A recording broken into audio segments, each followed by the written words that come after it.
Hi, this is Shambhavi Jagannathan. So இன்றைக்கி நம்ம ஒரு இன்ஸ்பைரிங்கான ஸ்டோரியை பற்றி தான் பார்க்க போகிறோம். The seed that refuse to die. இதுதான் அந்த ஸ்டோரியோட டைட்டில். ஒரு ஊரில் ஒரு பொண்ணு இருந்திருக்கா. அவள் பேர் அனன்யா. அவள் என்ன பண்ணியிருக்கா, ரோட்டில் அவங்க ஃப்ரெண்ட்ஸ் கூட போகும்பொழுது சீட்ஸ்லாம் பார்த்துருக்கா. ஆக்சுவலாக அவளுக்கு வந்து இந்த நேச்சுரல்ஸு, பிளான்ட்ஸு, ட்ரீஸ் மேலேனா அவளுக்கு க்ரேஸு. ஸோ இது போல் ஒரு நாள் என்ன ஆச்சு, அவங்க ஃப்ரெண்ட்ஸ் கூட ரோட்டில் போயிட்டு இருக்கும் பொழுது அந்த மாதிரி ஒரு சீட்ஸ், அதாவது ஒரு மாதிரி வெங்கிடுடா நல்லாவே இல்லை. ஆனால் வந்து அதை பார்த்தோன்னே ஒரு ட்ரையாக இருந்துச்சு. தட் மீன்ஸ் டெத் ஸ்டேஜில் இருந்துச்சு. அப்போ அது அனன்யா அதை பார்த்துட்டு வந்து அனலைஸ் பண்ணுவாள். அவள் ஒரு பிளான்ட்டை பார்த்தாலே அனலைஸ் பண்ணுவாள், ஒரு சீடை பார்த்தாலே அனலைஸ் பண்ணுவாள்.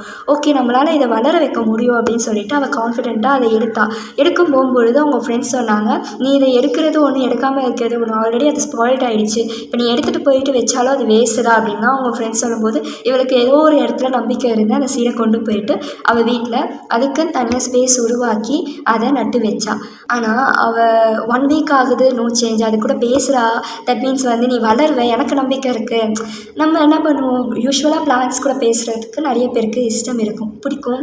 ஸோ அது போல் அந்த பொண்ணுக்கும் வந்து பிளான்ஸ் கூட பேசுகிற பழக்கம்லாம் இருக்குது. தினமும் அந்த சீட் கூட உட்காந்து பேசுவாளாம். நீ எப்படின்னா வளர்ந்துருவேன், எனக்கு நம்பிக்கை இருக்குது, எனக்கு நம்பிக்கை இருக்குதுன்னு சொல்லிட்டு அந்த சீட் கிட்ட பேசிகிட்டு இருக்கும் பொழுது 1 வீக் ஆச்சு, நோ சேஞ்சு. 20 டேஸ் ஆச்சு, நோ சேஞ்சு. 30 டேஸ்க்கு ஆச்சு, நோ சேஞ்சு. கூட மனசு தளராமல் இல்லை, இது வளரும்னு சொல்லிட்டு தினமும் அதுக்கு தேவையான சாப்பாடுலேருந்து எல்லாமே அது கொடுத்துருக்கா.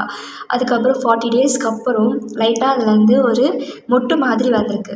ஸோ அது பார்த்த உடனே அவளுக்கு வந்து லைக் நம்ம ரொம்ப நாளாக நினச்ச ஒரு விஷயம் நமக்கு கிடைக்கும் பொழுது ஒரு சந்தோஷம் வரும்ல, அந்த மாதிரி சந்தோஷம் அவங்க வந்து உணர்ந்ததுக்கப்புறம் அவங்க வந்து அவங்க ஃப்ரெண்ட்ஸ் கிட்டலாம் கூப்பிட்டு காமிச்சா. என்னமோ வளராதுன்னு சொன்னீங்க, பார்த்தீங்களா எவ்வளோ அழகாக வளர்ந்துருக்கு அப்படின்னு சொல்லியிருக்கா. அதுக்கப்புறம் அவள் தினமும் அதுக்கு இன்னும் சாப்பாடெலாம் கொடுத்து இன்னும் அதை மெயின்டைன் பண்ணி அவள் கரெக்டாக ஒரு 20 ஏஜ் ஆகும் பொழுது அது ஒரு மரமாக அழகாக பூலாம் வச்சு ப்ளோசமாக வளர்ந்துருந்துச்சு.